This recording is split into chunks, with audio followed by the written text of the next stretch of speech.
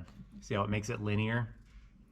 So we're at 0.51 up to 4.51, which matches here. 0.50. That 0.1 volt, I don't think is going to make a difference. I don't know why it did that automatically, but the main deal is you want it to match. So 0.5 is 0, 4.5 is 500. 0.5 is 0, 4.5 is 500. All right, guys, so everything works. The map sensor's reading. So what I'm gonna do is, I'm not really great at this ECU master software. I'm okay with it. I just actually had to go on the forums to kind of just get a refresher on the VE table. Okay, so the VE table is here, and I previously had it set, my max was 380 kPa, which the internal map sensor reads 400 kPa. So I was just below that. So in order to make the map work, you have to expand it. Okay, and so I went up to 420, which you can see there. And so you have to, so if I moved this from 380 to 420, that's basically like 10%. Okay, I went up 10% on the map. So I went ahead and interpolated 10% on the VE table. Okay, and basically once you do that on the last column, when you start changing the rest of them, they kind of like fall in line. Okay, so you only have to change one of them, the largest one, I think. I'm not 100% sure of this. If any of you guys know more about this than I do, definitely put it in the comments, because this is the way I'm doing it and it seems to be working. So every time I change a value after I've done the first one, it automatically adjusts the map. Okay, and you can change the resolution too. So if you want more resolution, say up in your areas where you're making boost, and you know, where I spend the most time is up in this area here, you know, you're going to be doing it different if you're drifting or if you're daily driving. You may want more resolution where you spend the most time. Okay, so where I spend the most time is up in this area here. So I kept it pretty close, pretty tight. Like I went 420, 400, 380, 360, 340. And then once I got down to here, I started spacing it out more. 250 to 220, 220 to 180, 145, 125, all the way down to 45. Okay, so at idle, it idles around 45, which is obviously that's vacuum. Okay, because 100 would be basically like atmosphere. That's 1 atmosphere. So when the car is not running, you get one atmosphere. You can see it right here. Okay, it's at 100 kPa. So that basically means that it's just, you know, reading outside air. So as soon as you start the car, it drops down to like 45 kPa. So you don't really need all that resolution like when you're idling and, you know, getting up towards boost. But once you get into it, that's where you want the resolution. So I'll do more research on this and, you know, make sure that I'm doing this right. But hopefully that helps you guys if you're running this software. Again, I'm not an expert at this. So what I might do is I may go out front and just do some short little pulls just to make sure that everything is working okay, and make sure the fuel pump is working the way it should be working, and I got good fuel pressure and all that, and just make sure the map is decent. Like not gonna do anything crazy, just to get a few logs.